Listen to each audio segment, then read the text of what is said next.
Hello, Julian here of Julian Creates, and welcome to the sew along for ME 2009 View B, which are the tailored joggers. I hope you enjoy the sew along. Let's get started. So to get started with View B, let's review our pattern pieces.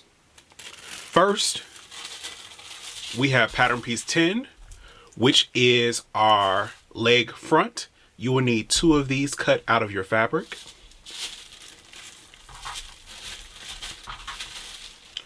You have number 11, which is your pocket facing. You will need 2 of these cut out of your fabric. You have piece 12, which is your pocket. You will need 2 of these cut out of your fabric. Then you have pieces 13 and 14. These are your right fly as well as your fly facing. You will need to cut 1 of these out of fabric. And for number 14, you will also need to cut 1 out of interfacing. Then you have piece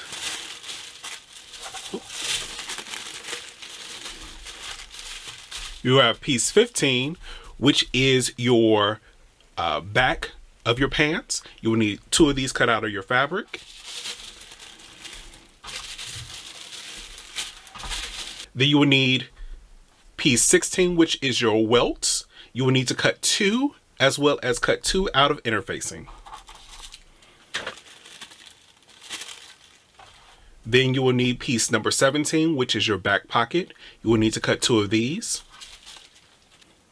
Then you have 18, 19, and 20. These make up your waistband. So you have your right front waistband, your left front waistband, and your back casing. You need to cut 1 of each of these as well as 1 out of interfacing for each. And then for your back casing, you will cut 1 of these on the fold.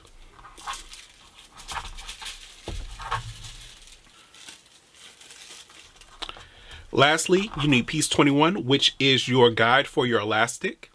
With that, you will also need to make sure that you have your notions, which include your thread, your elastic, as well as the cording or twill tape that you will use for your drawstrings, as well as a hook and eye or some type of fastening for the front of your pants as well. And also, you will need your zipper. Now that you have all your pieces of your pattern, make sure you cut those out. Do all of your notches and your markings and interface your pieces that need to be interfaced. And let's come back and get started. All right, we're going to start off with our pants fronts. And the first step we have to do is make the tuck.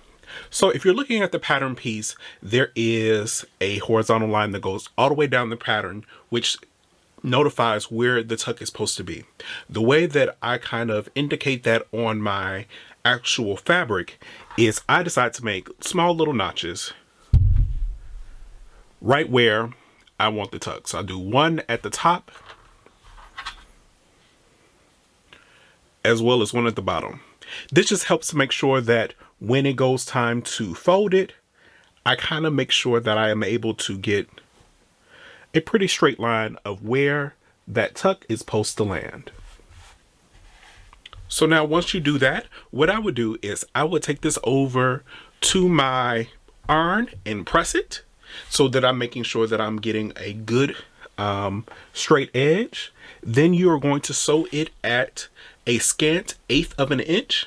The best way to do that is if you have like a blind hem foot, helps you get a straight edge, and you can put this on the 1/4 inch mark on your sewing machine and then scoot your needle over to get it closer to that scant 1/8 of an inch. And when we get to the sewing machine, I will show you that.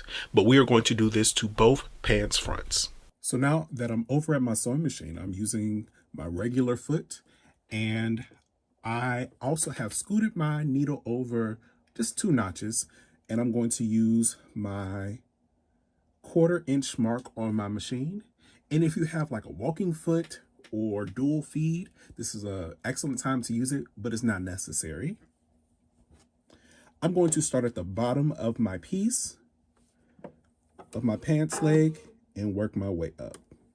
And again, it is okay to take your time. to make sure that you are getting an accurate stitch here. And I have also increased my straight stitch for this task to a 3mm from a 2.5.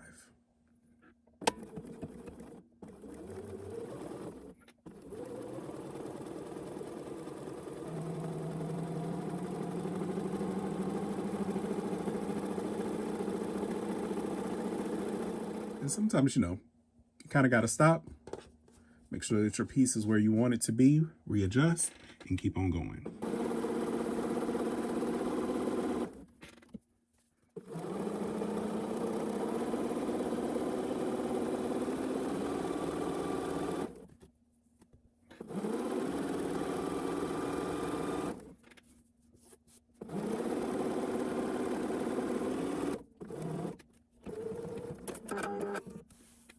So once we're done with our pin tuck, we're going to open it up, give it a press towards the outside edge.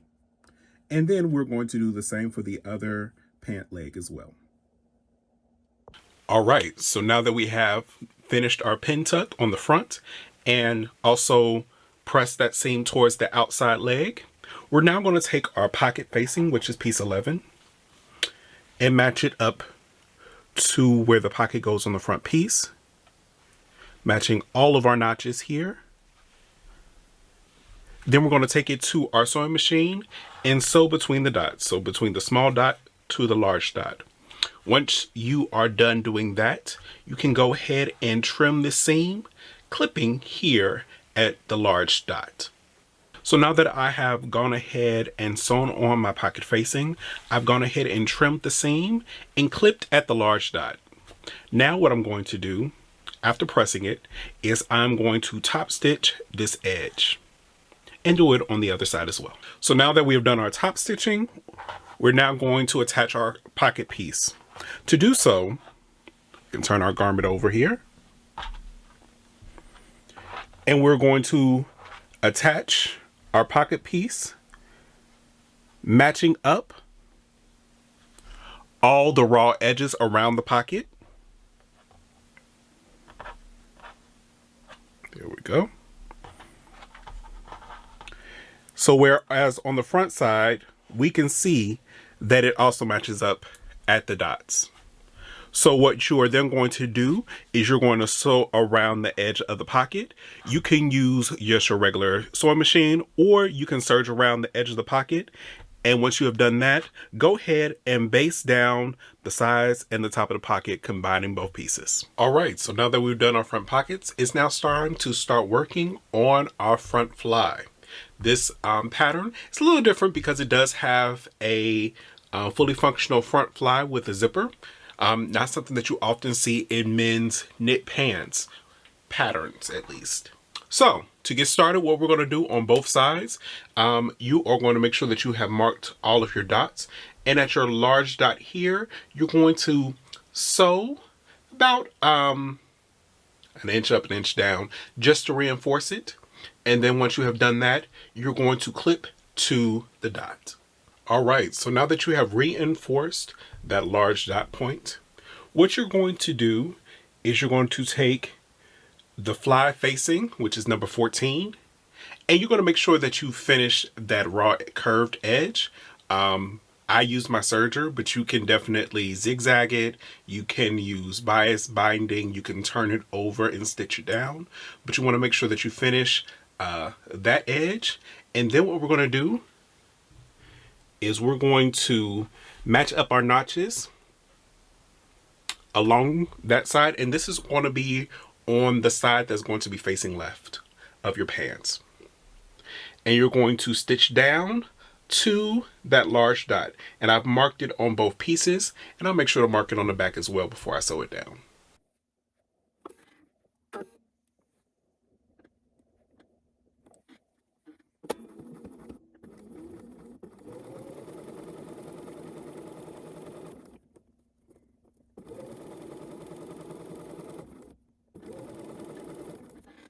All right, so after sewing on the fly facing, I then went and trimmed the seam down towards the large dot and then gave it a good press. All right. So now we're able to go ahead and start the installation of our zipper. So here I have a 7-inch zipper. If you get a zipper that is too long for the project, what you can do is go ahead and make a mark at where you want to trim your zipper at, or where you want your zipper to stop. And you can whip stitch it, you can zigzag it on your sewing machine over where you want your new stopper to be. So instead of using this stopper, you would use a thread stopper. Then you can cut off the remaining part of the zipper before you're using it. There are more instructions on that in the actual pattern at step number 9 if you have any questions. Okay, now let's go ahead and start the installation of the zipper. What we are going to do is we're going to take our zipper and we're going to place the zipper stop, which I will be using around a 1/4 of an inch above the large dot, and making sure that the zipper tape itself is along the seam between the facing and the front. And we're making sure that our zipper is closed as well. So once you have that in place, you can secure that with a pin.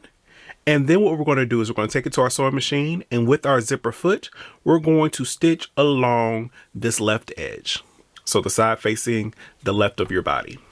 We're going to stitch along this left edge close to the zipper teeth, but not over them, using our zipper foot. So one tip I would give while installing a zipper is that sometimes it's easier to start from the bottom. So you're still sewing the left side of the zipper if it was facing up, but instead of starting at the top of the zipper, I like starting at the bottom because there's less, you don't have the big zipper pull in the way, and it allows you to get as close to the zipper as possible as you're sewing. Just going to change my stitch length as well as move my needle over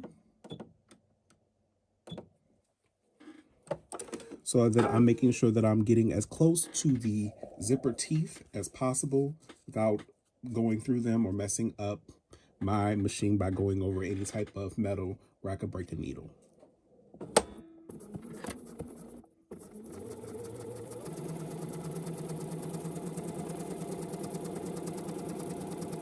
All right, so then I like to stop there. As you can see, I have a pin here that was securing it, but now that it's sewn mostly in place, I can remove that. What I then do is I like to lift up my presser foot just to sew down the zipper so that the zipper pull is not in the way.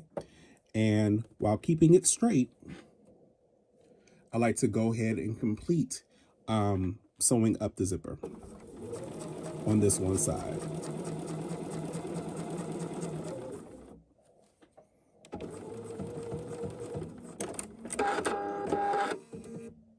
All right, so now that one side of the zipper is sewn on, what we're going to do is go ahead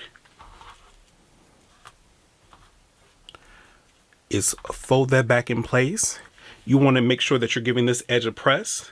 Then you can go ahead and base down where you plan to top stitch that similar shape that you see on all men's pants at the fly area. You can also use the pattern piece itself, which does give that shape. If that doesn't work for you, a lot of times some of your zipper packets will also have that shape. So if you want to make sure that you're getting that curve correctly, this is a Coats zipper, and you can start working with this curve here to make sure that you're getting that shape correct. But it might be easy as just use a pattern piece. Also, you can use the fly facing itself and just go in around at least a 1/4 of an inch. So we're going to top stitch that down, and then we'll start working on the other side. All right, so now that we have gotten the top stitching done on the left side of our front piece, we'll start working on the right side of the zipper. We're also going to need our right fly, which is piece number 13. And what you will do is you will go ahead and take that piece. I'll put it out here for you. And we're just going to fold it wrong sides together. So the outside, the right side of the fabric will be on either side. You can then go ahead and baste all this at 3/8 of an inch. And if you want to, you can go ahead and finish this edge as well. We will need this for our next step. Now that I have my right fly prepped, What we are going to do is taking the right pant leg, we are going to fold under 3/8 of an inch down to the notch where the large dot is. So we're going to fold over 3/8 of an inch and then press that. All right. So now that we've done that 3/8 of an inch fold under on our right front, what we're going to then do is we are going to butt that up next to the teeth of the zipper on the right side of the zipper. What you will notice is that the left front will overlap the right front on the zipper, and the large dots will match up. So what we will then do is we can pin baste this, or you can do some regular basting in place just to make sure that that is secure for our next step.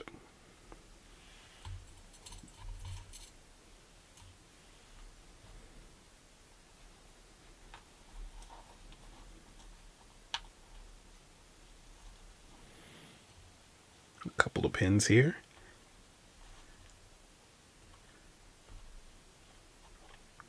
And I've seen people also use like small pieces of fabric tape, like a double sticks tape or something like that. That also works as well if you don't want to do like regular basting.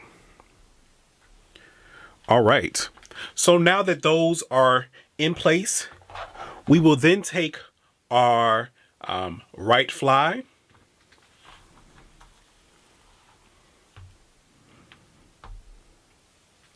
and this is going to go, there we go.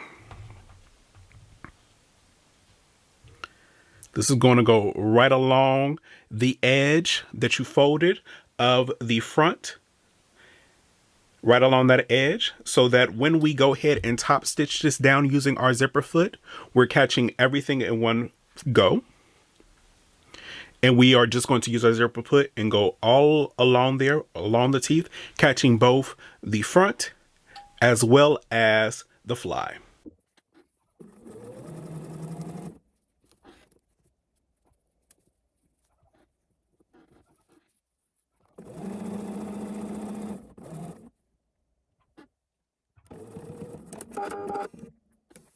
Now that we got our front all done and settled for the moment, let's start working on our back. So on both back pieces, what you're going to do is you're going to, using the same method as the front, go ahead and put in your pin tucks. And again, I have marked them with my small notches just to help me in the folding. I've also gone ahead and marked the placement for my welt pocket, and we are going to go ahead and reinforce the corners of that at the sewing machine, making sure that we're pivoting at the dots as we go on. It all depends. You might want to go ahead and do the full box if you feel more comfortable with that and feel like you will have more control. So I'll meet you at the sewing machine when it's time to do the boxing of the welt pocket. So now that we have done our pin tuck, we're making sure that we have that pressed out towards the outer edge of the garment. And we're going to start right at the top of the dot. So right here, I can see my marking there.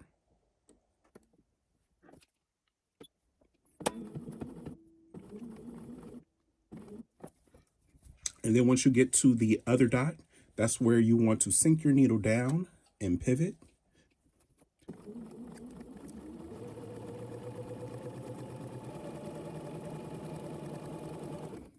And it is okay to take your time. And if you need to, lift your presser foot up just to make sure that you are where you want your dot to be. But when you get to the dot, keep your needle sink down. Pivot again. And I always just lift my foot up just to see how close I am to the dot. If I can't see it, once I get there, I'm going to pivot again and come back around. And when you're getting to the pin tuck again, you might just want to lift your foot up, just make sure that it gets up underneath your presser foot and doesn't like drag the fabric or cause any bunching. Keep on going.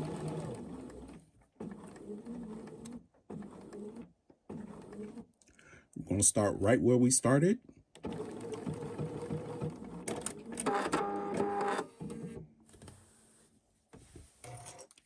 And now we have our box for our welt pocket. So now that we have reinforced where we're planning to put our welt pocket on the sewing machine, we're now going to take piece number 16, which is our welt,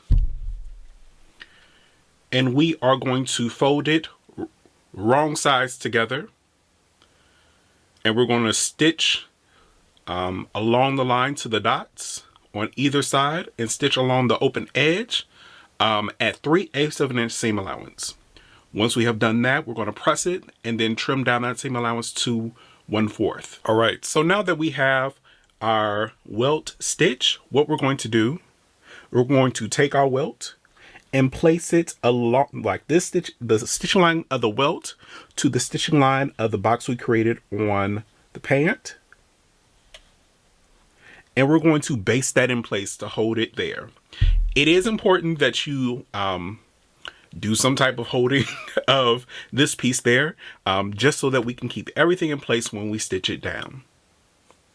So once we have done that, we will then take our actual pocket piece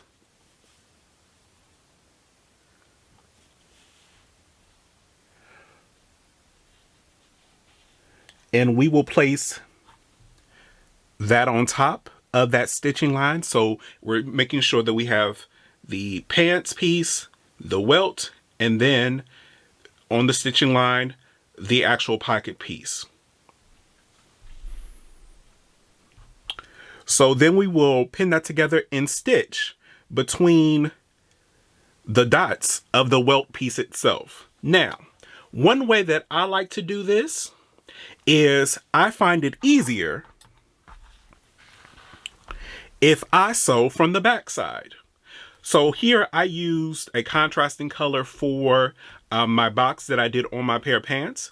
And so then I am able to accurately see where I need to stitch to make sure that my lines are marking up. So that when we cut it, we're making sure that we are getting an accurate cut into these corners, and I know where everything stops. So if it's easier for you, this is just a suggestion. Turn it over and stitch from the back side, the welt as well as the pocket piece. So we have the back side of my garment, and I can see where I have stitched the reinforcing of the welt. And you can also see this gray stitching that I used for my basting. And we're just going to go along this orange line where it starts and where it stops. So I'm going to put my presser foot down first and sink my needle just to make sure that I am hitting where I need to hit. You can do this manually, so if you don't exactly hit it, you can bring the needle back up, reposition, go back down again. And then we're just going to do a straight stitch.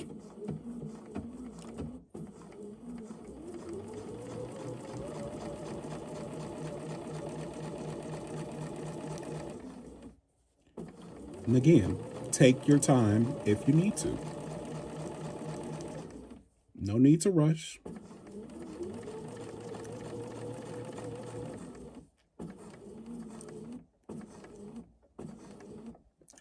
And our goal is to hit the mark that you originally hit. You don't want to go past it. It's okay if you're a little short. But if you go past it, then you're going to have to cut past your reinforcement stitches to make sure that you're getting a square welt.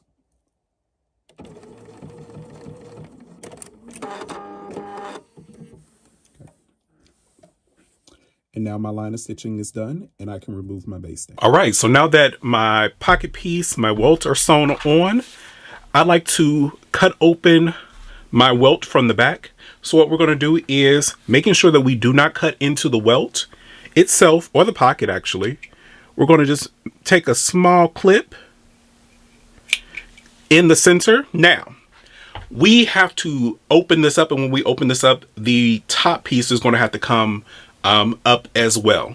I like to cut a little bit closer to the bottom line than the top, just to give me a little bit more room to turn over. But we're then going to just cut a straight line to about 1/4 of an inch on either side, where we will then cut into the corners. We're not going to cut through that line of stitching, but we're going to just make small triangles at the edges so that we can sew those in place as well. So we're going to cut that open, and then we will turn it out.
So I've gone ahead and cut my line open, and we can start to turn all of the pocket piece as well as the welt itself in towards the inside of the pants.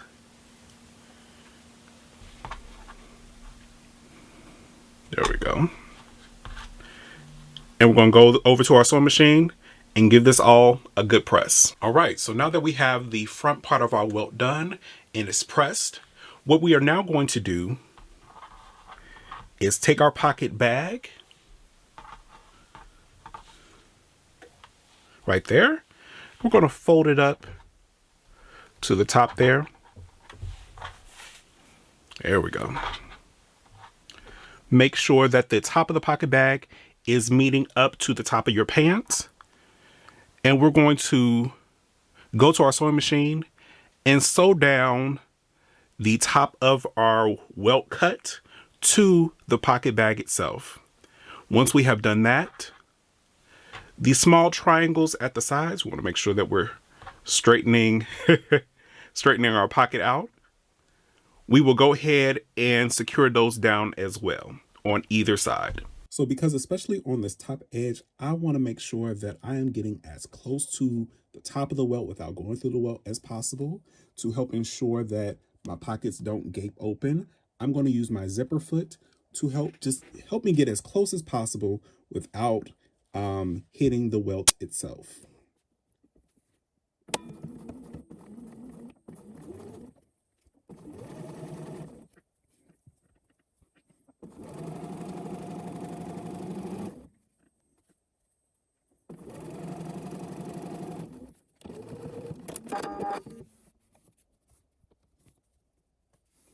Okay, so now that we've done that part, we're going to go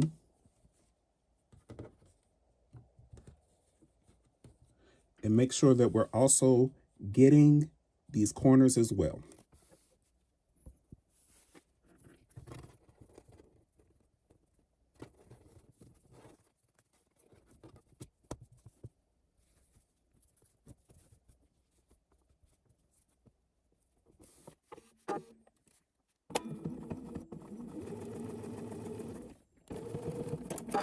All right, so now that you have secured your welt pocket as well as from the top and on the sides, what you can then do is you can go ahead and sew up the rest of your pocket, or you can do this on your sewing machine or on a serger just to finish this edge on both sides. Then what we will do is we will base the top edge right along here in the seam allowance. So at around 3/8 of an inch is fine.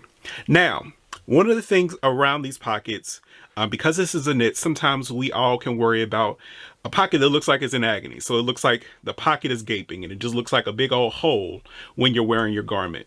One way that you can help to make sure to mitigate that if it does show up is you can go ahead and do a line of stitching here and here to secure it, to make sure that all the pieces are staying together.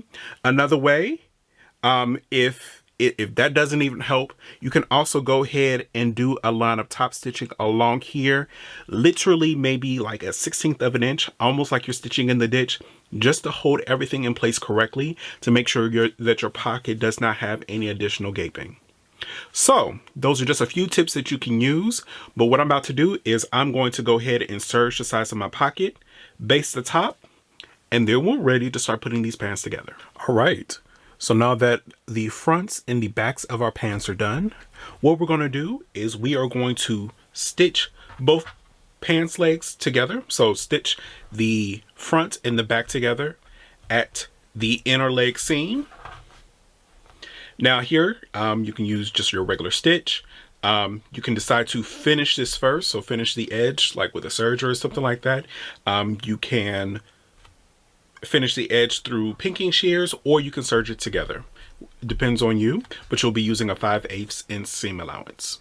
So we're going to do that to both legs and come right back. So now that I've stitched the inside leg seams, I press them towards the back of the pant leg, and now we're going to work on stitching up the curve and like the crotch of the pants. We're going to start at the large dot and stitch all the way up at a 5/8 inch seam allowance, and then especially around the curve here, we're going to come into the seam allowance itself around 1/4 of an inch and stitch again just to secure it, and then we're going to trim this seam back. Especially here, it will be a little bit harder to try to get this under a serger, so it's probably best to do this under your sewing machine, and then you can just trim this back, maybe even using a pair of pinking shears if you're worried about fraying. As you can see, I've sewn up the back crotch seam. I used a stretch straight stitch. You can use a zigzag because this fabric just does have a lot of pull. I knew that a regular like straight stitch or anything like that would had the chance of the stitches breaking as it stretched. Now that that's all done, I am going to go ahead and put the backs onto the fronts and sew the outside leg seam, making sure that I match up at the notches. I'm going to do this on my serger with a 5/8 inch seam allowance, and once done, I will take it to my iron and iron the seam allowance and everything towards the back. All right, so now that the body of our pants are together, let's work on our waistband. So the first thing we're going to do is we are going to sew the right and left front casings of our band to our back casing, matching up at the notches. And what we're going to do is we're going to sew up to our dot, then we're going to skip over to the other end of the dot and move on to the edge of the fabric. Because we want to make sure that this hole is there and this hole is here, so that we can make sure that we have space for our elastic when we put it into the back. So we're going to sew that up, and then we'll be right back for the next step. So now that we have stitched this together and I pressed my seam open, you can see the opening there. It is now, before we install this, it's now time that we go ahead and make our buttonholes so that we can fit our drawstrings. So you'll do this on your machine. This fabric is interfaced. If you like some tearaway interfacing or anything like that to stabilize it, does help a bit. I've even used a piece of newspaper print as my stabilizer, something that I can then tear away when it's done. And check with your machine to see what is the best buttonhole to use on a knit. My machine has a specific buttonhole for knits, so if yours does, it might be best to do that. So we're going to do that on both the left and the right side.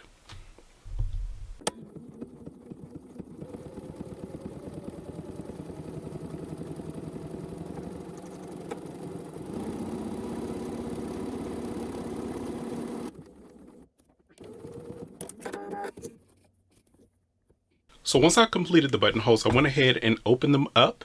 You can use your seam ripper or like a buttonhole chisel to open those up. And this will be so that your drawstrings can come through. Now it's time to start to attach our waistband to our pant. All right, so now I have pinned on my waistband onto my pants, matching all of the notches as well as seams. And we're going to sew it at 5/8 of an inch. Remember, this is going to have some stretch, so you want to make sure that you're using a stitch to accommodate that, such as a zigzag. or a triple stretch or anything like that. Because of some of the hardware in here and you don't want the added bulk, I would not use your serger for this bit, but just a regular sewing machine will work for this. All right, so after sewing on the waistband onto the pant, I went ahead and took the 9-notch edge and folded up that seam allowance a little bit less than that, just so that I can make sure that I'm able to stitch in the ditch easily. But next, what we're going to do is we're going to take this edge, and I folded it in half, and we're going to stitch down on either side, closing off this edge so that we can then fold this to the back. And once we do that, our plan is to stitch in the ditch to attach our waistband. As we're doing this, we're making sure that we're keeping our little holes open so that we can install our drawstrings as well as our elastic in the next step. So now that your waistband is fully installed and you still have your holes open here, you are now going to start installing your drawstring. Your drawstring should be cut the length of your waistband plus 10 inches.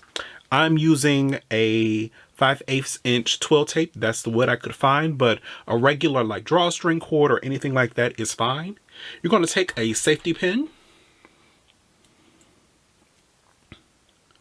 and pin to one edge, and using the hole, you're going to start feeding that safety pin through.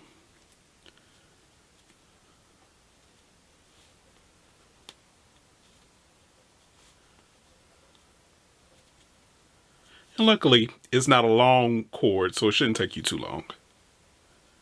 And you're going to come out right at the buttonhole at the front. You're going to pull that all the way out until you have about ½ an inch left or so.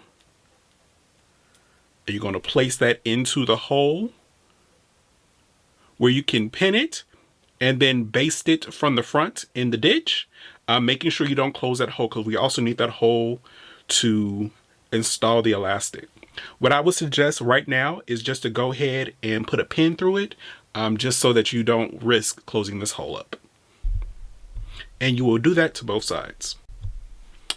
So after putting in the drawstrings, you're then going to take piece 21, which is your guide for your elastic.